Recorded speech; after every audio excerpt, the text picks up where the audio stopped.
स्वागत है आप सबका मेरे यूट्यूब चैनल। इसका नाम है श्री जी। आज का जो हमारा टॉपिक है वो है स्वेद विधि, स्वेद अध्याय। अतः स्वेदन संबंधी सामान्य चर्चा। ठीक है, तो स्वेदन विधि सामान्य चर्चा क्या है, कितने टॉपिक हैं,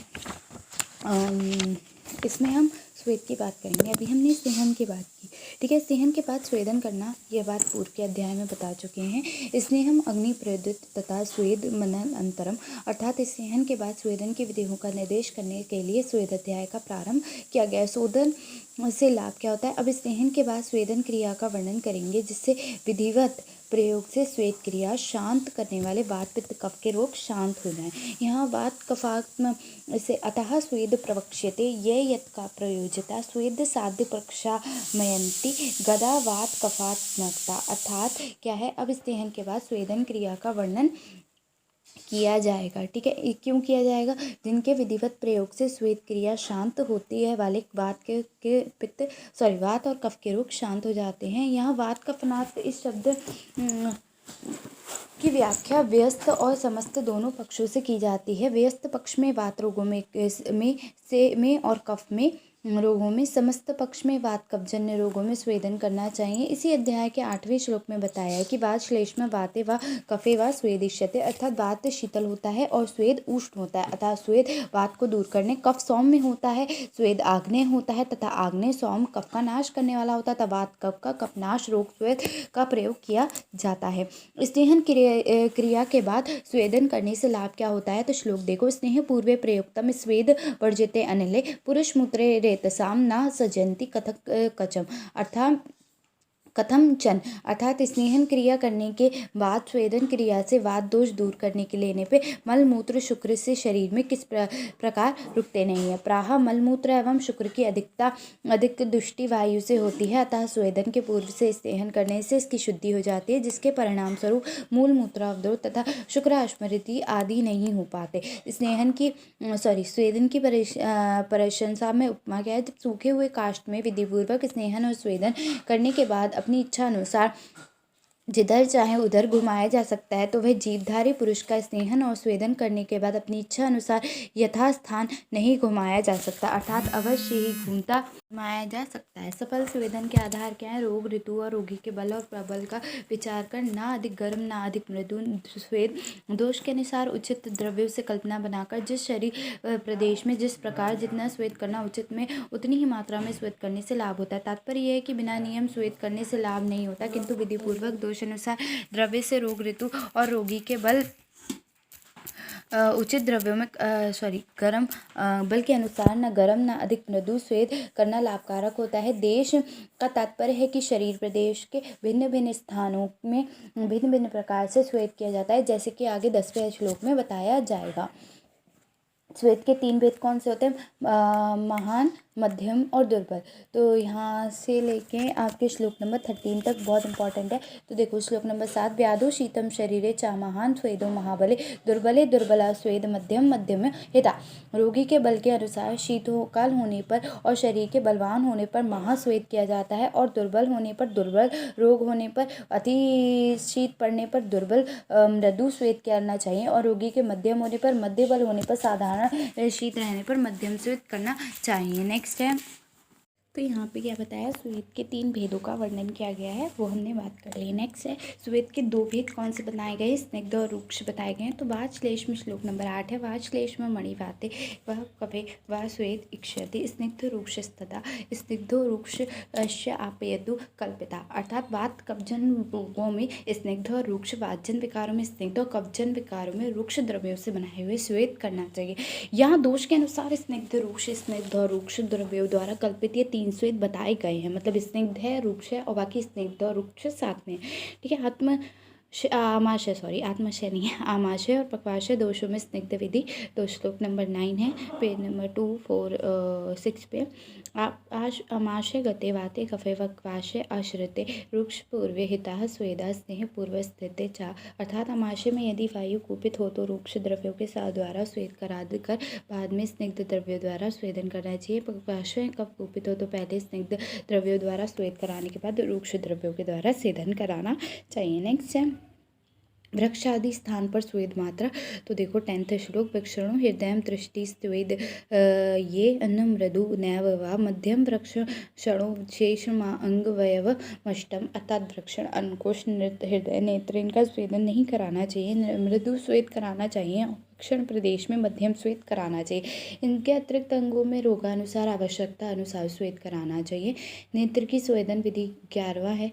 ये सब पूछे जाते हैं क्वेश्चन, ठीक है। सशुद्धम स्नेहद्रक्त केत पिंड्या गौधूम धूमनाथ नाम अथापि व पद्मुक्त उत्पल पलाशर्वा स्वेदा स्वर्त चक्षुषी। अर्थात पहले नेत्रों में अच्छी तरीके से साफ कपड़े से जौ या गेहूं के आटे के पिंडे से या कमल अथवा नीलकमल के पूर्ण रूप से ढककर पश्चात मृदु स्वेदन करना चाहिए। हृदय की स्वेदन विधि क्या होती है? 12वां श्लोक है। मुक्ता विलभ शीताभि शीतले अभ्यर्चरेण अपि जला आर्द्रम जल जरहस्ते सुविधम तो हृदय स्पृशित। अर्थात हृदय का स्वेदन करते हुए शीतल मुक्तावली मोतियों की माला से, शीतल घास आदि के पत्तों से, पात्रों से, जल के गीले कमल से अथवा जल से गीले हाथों से बार बार हृदय का स्पर्श करें।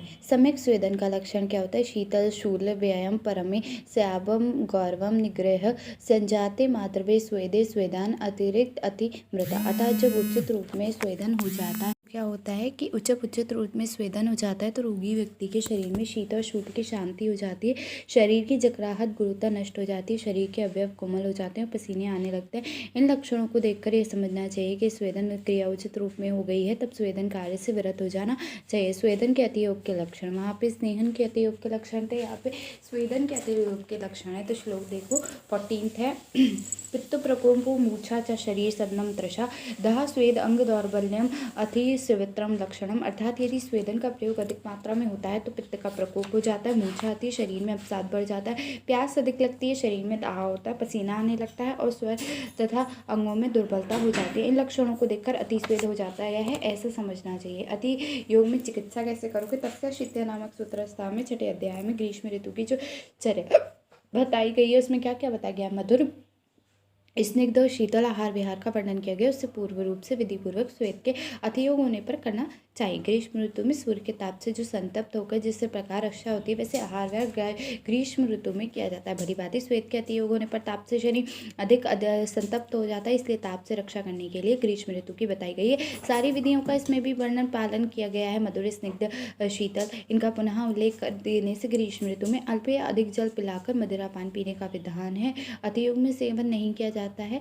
ठीक है। नेक्स्ट है अयोग के रोगी तथा रोग क्या है? प्रतिदिन कषाय द्रव्यों का सेवन और मदिरापान करने वाले गर्भिणी, रक्तपित्त, पित्त के रोगी या पित्त कफ वाले, अतिसार से पीड़ित, सूक्ष्म शरीर वाले, मधुमेह से पीड़ित और क्षार या अग्नि से जिनकी गुद विदग्ध हो जाती है, पक्व गुदा वाले या गुदभ्रंश रोग से पीड़ित, विष और मदिरा के विविध सेवन से जिन्हें विकार उत्पन्न होता है, जो थके होते हैं, जिनका ज्ञान नष्ट हो जाता है, जो अधिक मोटे होते हैं, जिन्हें पित्त में प्रमेह रोग नष्ट हो जाता है, जिनका अधिक प्यास लगती है, जो भूख से पीड़ित होते हैं, क्रोधी होते हैं, शोक से पीड़ित होते हैं, कामला या उदर से पीड़ित होते हैं, जिन्हें उर्शत हो गया है, जो वात रक्त से पीड़ित हैं, जो अंतर पे दुर्बल है, जिनका शरीर अधिक सूख जाता है, जिन्हें ओज आत्म क्षीण होती है, जिन्हें मोतियाबिंद मतलब कैटरैक्ट मोतियाबिंद की बीमारी सुनी होगी सबने, आईज में बादल की तरह आ जाता है, पर रोग हो गया हो, ऐसे व्यक्तियों का स्वेद न करवावे, ठीक है। स्वेद के योग्य रोग और रोगी कौन होते हैं?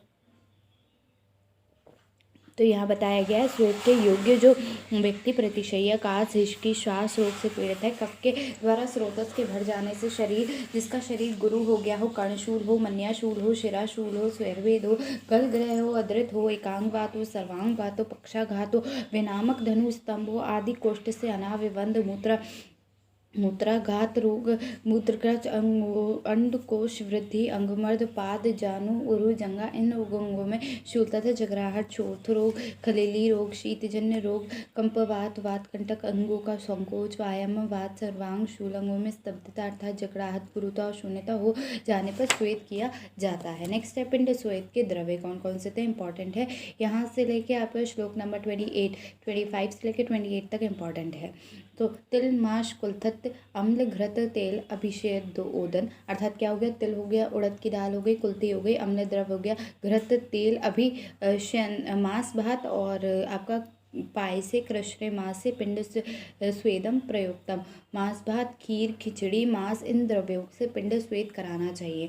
नेक्स्ट है गोखर वराह शव शद्रिक सतु श्रेण्यत सिक्ता अपांशु पाषाण करी शाय स्फुटके अर्थात गौ गधा सुअर ऊंट घोड़ा इन्हीं विष्ठा भूसी के साथ जौ बालू मिट्टी पत्थर करीश लोहे का चूर इन सब द्रव्यों से पिंड बनाकर या पिंडाकार पोटली बनाकर कफ के विकारों में स्वेदन करना चाहिए। पहले बताए हुए तिल उड़द आदि द्रव्यों का पिंड बनाकर वातजन्य रोगों में स्वेदन करना चाहिए। द्रव्या आणयतानि शस्यते यथा स्वभाव प्रस्तरयदपि दोष रोग मनुष्य के बल के अनुसार ऊपर बताए हुए द्रव प्रसत स्वेद में काम में गाए जाते हैं। स्वेदन के लिए विविध स्थान क्या है?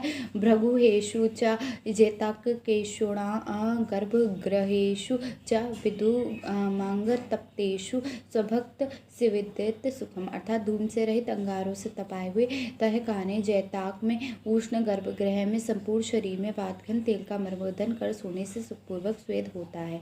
नेक्स्ट है इसका केवल नाड़ी स्वेद द्रव्य के आइडिया ले लो। ठीक है, क्या है कि पूछा तो जाता है ये कि नारी श्वेत द्रव्य क्या होते हैं। ठीक है, देश काल है 3 नंबर में ये पूछा गया है। तो देखो देश काल के विभाग को जानने के बाद युक्ति की अपेक्षा रखने वाले उच्चतम वैद्य ग्राम में अनूप मांस जलीय जीवों के मांस दूध बकरे का शेर सुअर का मीट पित्त रक्त तेल वाले एरंड आदि तथा तिल एवं तंडुल इन सभी को का क्वाथ बनाकर नाड़ी स्वेद में इनका प्रयोग करना चाहिए। अथवा वरना गिलोय एरंड का मूल सहीजन की छाल मूली की पंचांग सरसों की पत्ती अड़ूसा की पत्ती बांस की पत्ती करंज की पत्ती मदार की पत्ती अंशमतक की पत्ती शोभा अंजन लाल सहीजन की पत्ती कटेरिया कट सरैया की पत्ती मालती की पत्ती सफ़ेद तुलसी की पत्ती काली तुलसी की पत्ती के इन सभी को क्वाथ बनाकर नाड़ी स्वेद के प्रयोग करना चाहिए। भूतिक गंध तृण दोनों पंचमूल मदिरा दही का पानी गौमूत्र कांजी इनके गर्म कर भूतादि का क्वाथ बनाकर इसने ही मिलाकर नाड़ी स्वेद में प्रयोग करना चाहिए। नेक्स्ट आपका है उपनाह स्वेद अवगाह स्वेद के क्रम से वात पित्त और कफ वातजन्य रोगों में जिन जिन द्रव्यों के नाड़ी स्वेद का प्रयोग किया जाता है उन्हीं द्रव्यों का क्वाथ बनाकर बहुत बड़े पात्र में रखकर उसमें बैठने से या अंगों को डुबो देने से अवगाह स्वेद हो जाता है। आप क्या करेंगे उन्हीं द्रव्यों में क्या करोगे अपने जो भी अंग जिसका स्वेदन कराना है उसको डुबो दोगे उससे हो जाएगा। ठीक है, इसी प्रकार घृत दूध और तेल को एक बड़े पात्र में रखकर उसमें बैठकर अपने अंगों को डुबोकर अवगाह स्वेद किया जाता है। ये निराग्नि स्वेद है। यह अवगाह स्वेद करने की विधि बताई गई है। 1 मिनट यहाँ पे एक चीज़ आएगी कि जो स्वेदन है वो 2 प्रकार से बताए गए स्नेहन और रूपशन। ठीक है, दो तरीके से बताए गए। स्नेहन बताया गया रूपशन बताया गया फिर आपका एकांग और सर्वांग बताया गया साग्नि और निराग्नि स्वेद बताया गया। निराग्नि स्वेद में यहाँ पे व्यायाम उच्छदन गुरुपावरण शुद्धा बाहुल्य भय क्रोध उपदाह आवन आताप ये सब बताए गए हैं। ठीक है, नेक्स्ट है साग्नि में संकर स्वेद प्रस्तर स्वेद नादरी स्वेद परिषेक स्वेद अवगाहन स्वेद जयंतक स्वेद अश्मंतक स्वेद कर्षु स्वेद कुटी स्वेद भू स्वेद कुंभिक स्वेद और कूप स्वेद होलाक स्वेद ये बताए गए हैं। ठीक है, उपनाह स्वेद की विधि देखो क्या है। तो यही सब हम बात कर रहे हैं। ये सब जितने मैं बता रही हूँ संकर स्वेद प्रस्तर स्वेद नाड़ी स्वेद प्रषेक स्वेद अवगाह स्वेद ये सब क्या है, ये सब आपके कौन से स्वेद हैं? अग्नि स्वेद हैं। ठीक है, ठीक है, तो उपनाह स्वेद गेहूं के टुकड़े जौ का आटा इन दोनों को कांजी और तेल में स्नेह द्रव्य सुराकिट नामक इन सभी को एक में पकाकर पुलटिस बांधकर पुलटिस मतलब पोटली बांधकर नाड़ी स्वेद पर करना उत्तम होता है। अगर तगर आदि सुगंध द्रव्य मदिरा सुराकट जीवंती सौंफ तीसी चंदन कूट तेल इन सभी को एक में पकाकर गर्म कर पुलटिस बांधनी चाहिए। ऊपर बताए हुए द्रव्यों की पुलटिस रखकर लोमयुक्त दुर्गंध रहित अर्थात जो सड़ा गला ना हो ऐसे उष्ण वीर वाले चमड़े में बांध देना चाहिए। यदि इस प्रकार में उष्ण वीर वाले चमड़े ना मिल सके तो रेशम या ऊन के कपड़े में बांध लेना चाहिए। इस प्रकार बांधने को अवगाह स्वेद कहते हैं। ठीक है, नेक्स्ट है उपनाह स्वेद की विधि। रात्रि में बांधा हुआ तो दिन में खोल देना चाहिए और यदि दिन में बांधा गया हो तो उपनाह स्वेद इंपॉर्टेंट है, पूछा जाता है 3 नंबर और 5 नंबर में। अवगाह स्वेद के द्रव्य पूछे जाते हैं। ठीक है, रात्रि में खोल देना चाहिए। ऐसा करने से रक्त में दाह उत्पन्न नहीं होता। यदि इन नियमों का पालन नहीं किया जाएगा तो रक्त में दाह उत्पन्न होगा। यदि शीतकाल हो तो दोष के अनुसार इससे अधिक समय तक भी बांध जाना चाहिए। बांधने का नियम आगे चिकित्सा 28वें अध्याय में बताया जाएगा। ठीक है, उसके बाद क्या है 13 अग्नि स्वेद की विधि कौन कौन सी होती है? तो श्लोक नंबर 39-40 वेरी वेरी इंपॉर्टेंट। तो देखो, संकर, प्रस्तारो, नानी, परिषेक, अवगाहन। संकर हो गया, प्रस्तर हो गया, नाड़ी हो गया, परिषेक हो गया, अवगाहन। जनता को अश्मंगन, जेनताक स्वेद हो गया, अश्मंतक स्वेद, कर्षु स्वेद हो गया, कुटी स्वेद हो गया, भू स्वेद हो गया। उसके बाद कुंभी, कैवाश, कुंभी हो गया, कूप स्वेद हो गया। ठीक है, उसके बाद कूपो, होलाक, कूप स्वेद हो गया, होलाक स्वेद, इतियेत स्वेदयंती त्रयोदशा। ठीक है, ये 13 प्रकार के क्या हो गए आपके त्रयोदश स्वेद हो गए। तान यथावत प्रभाज्यति सर्वानुष यु अर्थात इस प्रकार के 13 स्वेद यथाक्रम वर्णन किया जाएगा। संकर स्वेद की विधि। तत्वस्त्र श्लोक नंबर 41 तत्र वस्त्रा अंतरेतेर्वत्र स्त्रंत ऋतवा पिंडे अर्थात एक रूप स्वेदनम संकर स्वेद इति विद्यात। अर्थात वात कफ और वात कफ जन्य विकारों में क्रमशः पिंडे स्वेद के 3 वर्ग बताए गए हैं। उन द्रव्यों को विधिपूर्वक निर्वाण कर उन्हें वस्त्र में रखकर बिना वस्त्र में रखे जो शरीर में ताप पहुंचाकर स्वेद किया जाता है उसे संकर स्वेद कहते हैं। नेक्स्ट है प्रस्तर स्वेद की विधि। प्रस्तर शुभ धान्य वर्ग, अशमी धान्य वर्ग, पुलाक यानी कि शुद्र धान्य वर्ग, उनको उबालकर अर्थात गरम गरम नर्म वेशावर, खीर, खिचड़ी, हलवा आदि को एक लंबे पत्थर या अन्य किसी फलक पर उतने दूर तक फैलाया जाए जितने दूर तक स्वेदन करना हो। पुरुष के सोने योग्य लंबा हो सके उतने देर तक फैलाकर उसके ऊपर रेशम या ऊन का चादर, उसमें सफ़ेद रेड़ की पत्ती या लाल रेड़ की पत्ती या मदार की पत्ती फैलाकर उसके ऊपर स्वेदन करने योग्य पुरुष अपने शरीर को वातना तेल मर्दन कर सो जाए और ऊपर से रेशम या ऊन का इन्हीं एरंड आदि पत्तियों का ओढ़ ले तो सोए हुए व्यक्ति का स्वेदन हो जाता है। इसे प्रस्तर स्वेद कहते हैं। नेक्स्ट क्या है? नाड़ी स्वेद की विधि क्या होती है? एक ऐसा बड़ा पात्र लिया जाए जिसमें स्वेदन करने योग्य द्रव्यों का मूल, फल, पत्र, टूषा, अंकुर तथा मृग पक्षियों का मांस, सिर, पैर आदि उष्ण स्वभाव वाले मत्स्यों का रोगयुक्त कांजी, नमक, तेल मिलाकर दूध और मूत्र आदि द्रव पदार्थों को मिलाकर इस प्रकार प्राप्त किया जाए जिनमें इस बड़े पात्र से भाप बाहर निकल ना जाए।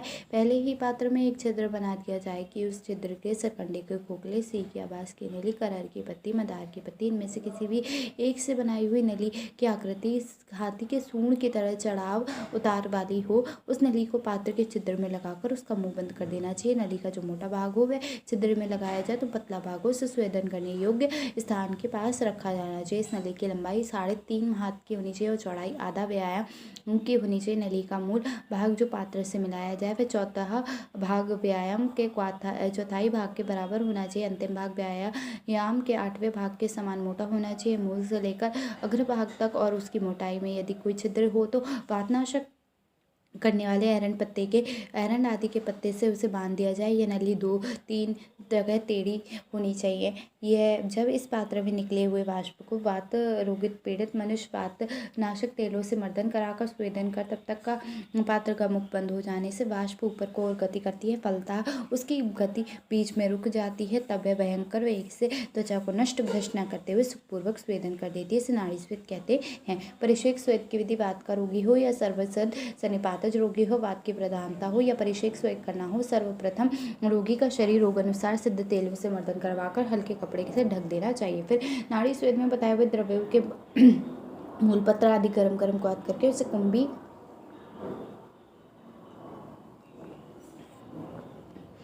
वर्षलिका या प्रणाली में भरकर विधिपूर्वक शरीर का स्वेदन करना चाहिए। इसे परिषेक कहा जाता है। तो यहाँ है परिषेक। ठीक है, पूछा जाता है, इम्पॉर्टेंट है। ठीक है, परिषेक क्या होता है? ठीक है, इसे ही परिषेक कहा जाता है।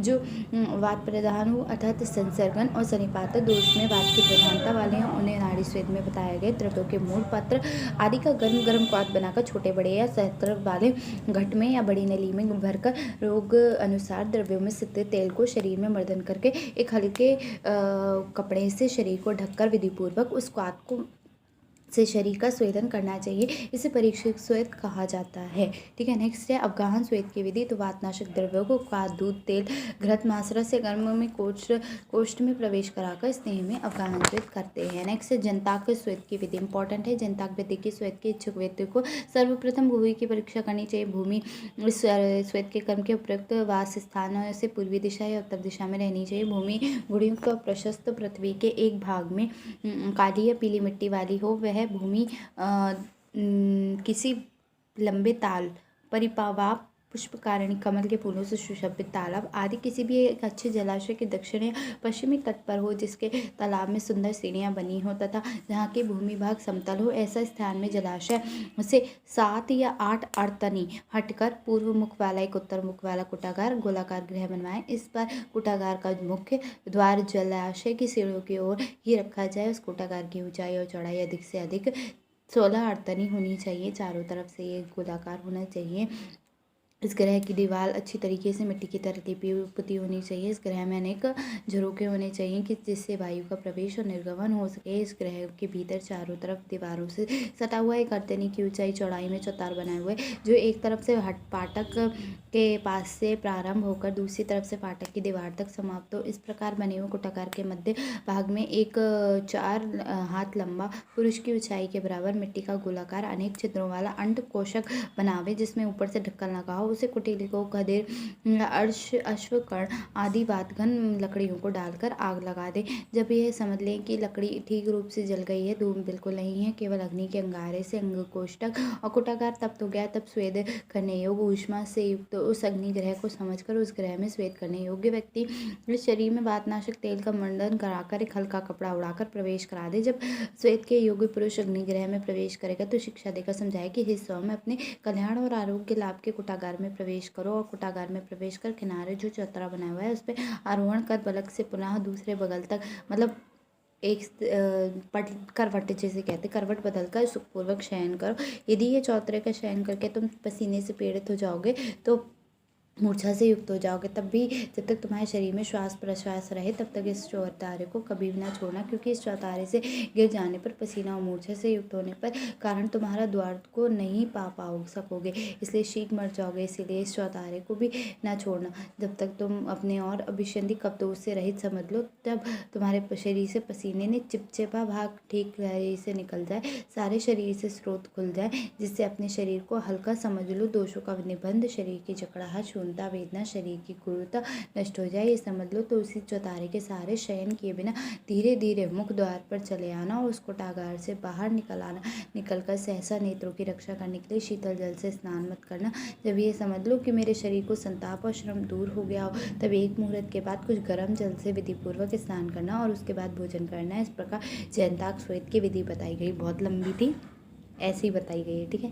अश्वंतक श्वेत की विधि, शयन करने के बाद मनुष्य की लंबाई चौड़ाई होते हुए उतनी ही लंबाई और चौड़ाई एक मोटा दृढ़ समतल पत्थर की पट्टियाँ लेकर ऊपर वातनाशक खदिर आदि की लकड़ी जलाकर गर्म करे। जब एक पत्थर की पट्टियाँ अच्छी तरीके से गर्म हो जाए तो सभी अंगारों को अलग कर दे और पत्थर की पट्टियों के ऊपर गर्म जल पानी डालकर पोंछ दे और उसे ऊपर से रेशम या ऊन के ऊपर रेशम या ऊन का चादर बिछा दे। जिस पुरुष को श्वेत करना हो वह अपने शरीर में वातनाशक तेल का मर्दन करे, इस पट्टियों के ऊपर शयन करे, ऊपर से सूती वस्त्र, काले मृग का चर्म, रेशम का वस्त्र या कंबल ओढ़ ले तो सुखपूर्वक स्वेदन हो जाता है। इसका नाम अश्मघन स्वेद है, ठीक है।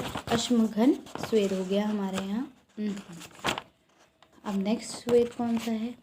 कर्षु स्वेद की विधि। कर्षु से श्लोक इम्पॉर्टेंट है, यहाँ से लेके 41, 42, 43, 44 श्लोक इम्पॉर्टेंट है। कर्षु स्वेद प्रवक्ष्यते खानीक्षस यस्नाद कर्षु स्थान विभागवित, अर्थात कर्षु। और फिर 41 का श्लोक है, दीप अधुर्म अंगसत कर्षु पूरे ततः तस्याम परिशयाप स्वप्न सुवितत न सुखम, अर्थात कर्षु स्वेद कहा जाता है स्वेदयोग स्थान के विभाग को जानने वाला चिकित्सक खाट के नीचे गड्ढा खोदवाए, उसके बाद उस गड्ढे में धूम रहित दहकते हुए अंगारों से भर दे, खाट के ऊपर सोए, उस व्यक्ति का सुखपूर्वक स्वेद संपन्न हो जाता है। हड्डू के आकार, कर्षु का अर्थ होता है कि अट्टी के आकार का गड्ढा होता है, ठीक है। गड्ढा ऐसा बनाया जाता है कि नीचे से वो चौड़ा रहे और ऊपर की तरफ कम चौड़ा हो। वह इतना बड़ा हो कि उसके ऊपर खाट बिछाई जा सके, जितनी की गर्मी पूरी खाट पर लाग सके, कि उस पर बिस्तर बिछाकर वातनाशक, एरन आदि की पत्ती बिछाकर शयन करने में स्वेदन हो। कुटी विधि। कुटी स्वेद की विधि, एक छोटा सा गोलाकार 42, 43, 44 अंतीय शुद्ध विस्तारम व्रतानकारम लोचनम घन विभित्तम कुटिम कृत्वा कुष्ठाद्य संप्रलेप्ते कुटीमध्ये भिषक्स्याशयां स्वातिमर्णाम् उपकल्पयेत् प्रवारजनं कौशल्ये कुत्कम्बलगोलेक हसन्ति कारम्भिङ्गी अंगारपुणिताभिस्ता च सर्वशः परिवार रोहेदभयक्ता सुवितरित सुखम। अर्थात एक छोटा सा गोलाकार ग्रह बनाकर जिसमें ऊंचाई और चढ़ाई अधिक ना हो, जिसमें हवा आने जाने के लिए एक भी खिड़की और झरोका ना हो, ग्रह की दीवार मोटी हो, इस घर के भीतरी भाग में दीवार के ऊपर उपनः श्वेत की विधि बताई हुई हो, कुष्ठ आदि उष्ण वीर वाली औषधियों का लेप लगाया हुआ, ऐसी कुटी के बीच में खाट बिछाकर एक सुंदर बिछौना बिछा दी, जिस पर प्रवार, अंजन, कौशल्य, कुत्थ, कंबल, गोलक इनमें से कोई भी एक रखा हो। अब खाट के नीचे धूम रहित अंगारों से बरसत को भर दे रख दे। पहले तो वातघन तेल मर्दन किया जाए और व्यक्ति खाट पर बैठता है तो उसका सुखपूर्वक स्वेद हो जाता है। भूस्वेद की विधि क्या होती है? अश्मंतक स्वेद की जो विधि है वही विधि भूस्वेद की है। समतल भूमि पर की जाए भूस्वेद और भूमि स्वेद कहते हैं। ठीक है। कुंभी स्वेद की विधि क्या होता है? वातनाशक औषधियों से वात के भरे हुए एक पेड़ का आधा सा तीसरा भाग पृथ्वी के अंदर गाड़ दे, उसके ऊपर शयन कर योग्य काट या बैठने के योग्य छोटी मोटी मूड़ी रख दे, जिस पर अधिक मोटा बिस्तर ना हो। इस खाट के ऊपर स्वेद करने योग्य पुरुष शयन कर जाए या छोटी मूड़ी पर बैठ जाए। अब इसके बाद लोहे के गोले को या पत्थर के टुकड़े को अच्छी प्रकार गर्म कर घड़े में डाल दे। इसको हाथ को गर्म हो जाते हो और उससे भाप निकलती है। इस भाप रोगी व्यक्ति के शरीर में लगती है, जिससे शरीर स्वेदयुक्त तो हो जाता है। स्वेद लेने के पूर्व वातनाकर्षक स्नेह से शरीर का अभ्यंकर और एक कपड़ा ओढ़कर रोगी को खाट पर सोना चाहिए या बैठना चाहिए। इसे कुंभी स्वेद कहते हैं। नेक्स्ट है कूप स्वेद की विधि। जिस भू भाग में तीव्र हवा का प्रवेश ना हो, जो समतल हो, ऐसे तम स्थान पर खाट की लंबाई चौड़ाई के अनुसार लंबा चौड़ाई और लंबाई से दूनी गहराई के एक कुआं खोदकर फिर उसमें कुएं के भीतरी भाग को अच्छी प्रकार से लीपा पोती कर चिकना और साफ सुथरा बनावे। उस कुएं के अंदर हाथी, घोड़ा, गौ, गधा या ऊंट इनके सूखे हुए लीड़ और गोबर को डालकर उसके आग लगा दें। जब धुआं ना रहे और ज्यादा शांत हो जाए तो उस गड्ढे में ऊपर एक खाट बिछा दें और उस खाट के ऊपर एक अच्छा सा सुंदर सा मोटा बिस्तर बिछा दें। उस बिस्तर पर वातनाशक तेलों के सारे भयंकर एक चादर ओढ़कर रोगी को सो जाए। उस प्रकार सोने से सुखपूर्वक स्वेदन हो जाता है। उसे कूप स्वेद कहते हैं। नेक्स्ट है होलाक स्वेद की विधि। हाथी, घोड़ा, गधा, गाय, ऊँट के सूखे लीड़ या गोबर को भरी हुई एक चौड़ी लंबी और ऊंची बोरसी तैयार करवावें, जो खाट के नीचे रखी जाए और खाट के नीचे के पूरे भाग को समतल में रखी जाए। उसकी आग लगा दे। जब लीड़ अच्छी तरीके से जल जाए और उसमें धुआं न रहे तो उसे ऊपर खाट बिछाकर रोगी व्यक्ति अपने शरीर में वातनाशक तेल से भयंकर एक कपड़ा ओढ़कर खाट पर सो जाए। इस प्रकार शयन करने से सुखपूर्वक स्वेदन हो जाता है। इसका नाम महर्षि ने होलाक स्वेद बताया है, जबकि अग्नि स्वेद से कहने में 13 स्वेदों का वर्णन यथाक्रम यहाँ कर दिया गया। ठीक है। नेक्स्ट है आपका क्या था? नेक्स्ट जो है लास्ट में है दश निराग्नि स्वेद। ठीक है। तो श्लोक नंबर 64 इम्पॉर्टेंट। व्यायाम उष्ण सदनम गुरु प्रावरण शुद्धा बहुपानम भय क्रोधपानम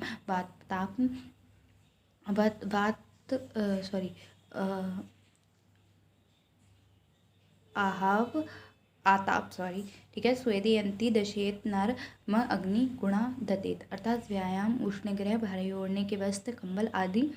ठीक है। गुरु प्रवणता हैवी ग्लोटिंग कोई भी ओढ़ने योग्य। ठीक है। भूख, मध्य आदि उष्ण वीर्य वाले द्रव्य पीना, भय, क्रोध, उपनाह, युद्ध, आतप, ये 10 बिना अग्नि गुण के ही स्वेद करते हैं। ठीक है। पसीना निकलता है ना इनमें, व्यायाम करते हो, ठीक है, क्रोध करते हो तो गुस्सा आती है, मध्य पीते हो तब भी आती है। कुछ लोग जो टोबैको खाते हैं उन्हें भी पसीना आता है, तो इसी वजह से आता है। क्यों? क्योंकि ये सब क्या है, ये निराग्नि स्वेद होते हैं। ठीक है। तो यहाँ पे आपका कंप्लीट हो गया स्वेद विधि। नेक्स्ट है उपकल्पनीय अध्याय, नेक्स्ट वीडियो में करेंगे। ठीक है। अभी के लिए